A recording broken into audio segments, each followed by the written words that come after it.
তেখেতৰ বিজনেছ সম্পৰ্কে জ্ঞান আছে, কিন্তু ৰেজাউল কৰিম চৰকাৰৰ আকৌ বিজনেছ সম্পৰ্কে জ্ঞান নাই। এতিয়া আপোনালোকে কওক, যদি জাতিক আমি ৰক্ষা কৰিব লগা হয়, জাতিৰ যদি আমি সমস্যা সমাধান কৰিব লগা হয়, তেতিয়াহ'লে বিজনেছ ক্ষেত্ৰত জ্ঞান থাকিব লাগে নে জাতিৰ সমস্যাৰ জ্ঞান থাকিব লাগে? জাতিৰ সমস্যাৰ জ্ঞান থাকিব লাগে। তাহলেতো যোগ্য প্ৰাৰ্থীটো ৰেজাউল কৰিম চৰকাৰ চাহাব।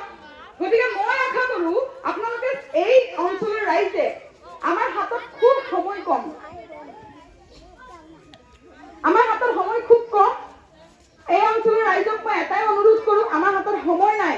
আপোনালোকে নিজে এজন ৰেজাউল কৰিম চৰকাৰ বুলি ভাবক। আপোনালোকে গাঁওবাসী ৰাইজ, যিবোৰ মানুহে এতিয়াও বুজি পোৱা নাই, যিবোৰ মানুহে এতিয়াও কৈ আছে যে আমি আগৰে পৰা বাপদাদাৰ দল কংগ্ৰেছত ভোট মাৰো, আমি আগৰে পৰা এজিপিত ভোট মাৰো, তেওঁলোকক কওক যে তোমালোকৰ দল তোমালোকে কৰি থাকা, কিন্তু এইবাৰৰ জন্য তোমালোকে ৰেজাউল কৰিম চৰকাৰ চাহাবক যোগ্য ব্যক্তি হিচাপে ভোটটো দিয়া। আৰু এটা কথা কৈ যাওঁ, মই আৰু একটা কথা মই সামৰণি মাৰিম।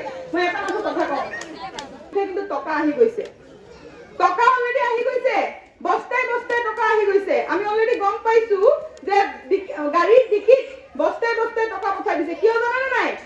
আমাৰ কিছুমান এক শ্ৰেণীৰ মানুহ আছে নহয়, টকাৰ প্ৰতি লোভীয়া, সেই শ্ৰেণীৰ মানুহে টকাটো লৈ আনিছে, আমি আপোনালোকক দিব। মই ৰাইজ ইয়াৰ পৰা কৈ থৈ যাওঁ, টকা যদি দিয়ে টকাটো ল'ব, টকাটো 200-500 টকা, টকাটো ল'ব।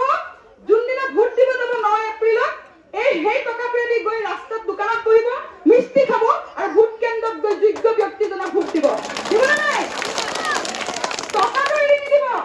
টকাটো কিন্তু আমাৰ ফ্ৰীতে অহা টকা, গতিকে আমাৰ ফ্ৰীতে অহা টকা, গতিকে আমাৰ টকাটো ল'ব লাগিব। টকা ল'ব, মই চবকে কৈছো, কিন্তু টকা ল'ব। আপোনালোকে যুৱ চাম ডেকা ল'ৰাখিনিক কৈছো, টকা যদি দিয়ে টকাটো ল'ব। মই শুনিছো 1000 টকাকে দি আছে, 500 টকাকে দি আছে যুৱকবিলাকক টকাটো ল'ব। আপোনালোকে ৰজনীগন্ধা খায়, চাহ খায়, সেইবিলাকক পইচা লাগিব, টকাটো ল'ব।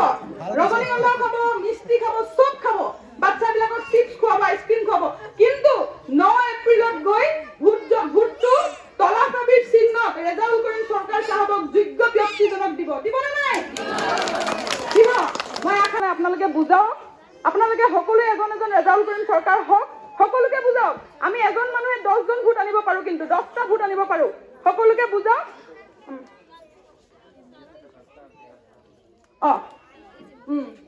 আৰু এটা কথা মই পাহৰি গৈছো, ইয়াৰ স্থানীয় যুৱকসকলে মোক জনাইছে এই এৰিয়াৰ ৰাস্তাবিলাক কিমান বেয়া। আপোনালোকে নিজেই অনুভৱ কৰিছে, আমি 1 ঘণ্টা ফচি আছো ৰাস্তাত, বোকাৰ মাজত, গাড়ীটো ফচি গ'ল।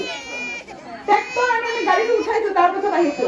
গতিকে এই ৰাস্তা ঘাটৰ কি অৱস্থা মই নিজে দেখিছো, বা আমাৰ ল'ৰা ছোৱালীবিলাকৰ শিক্ষাৰ ক্ষেত্ৰত ভালকৈ স্কুল কলেজ নাই, যদি স্কুল আছে ভালকৈ শিক্ষক নাই, হয়নে নহয়?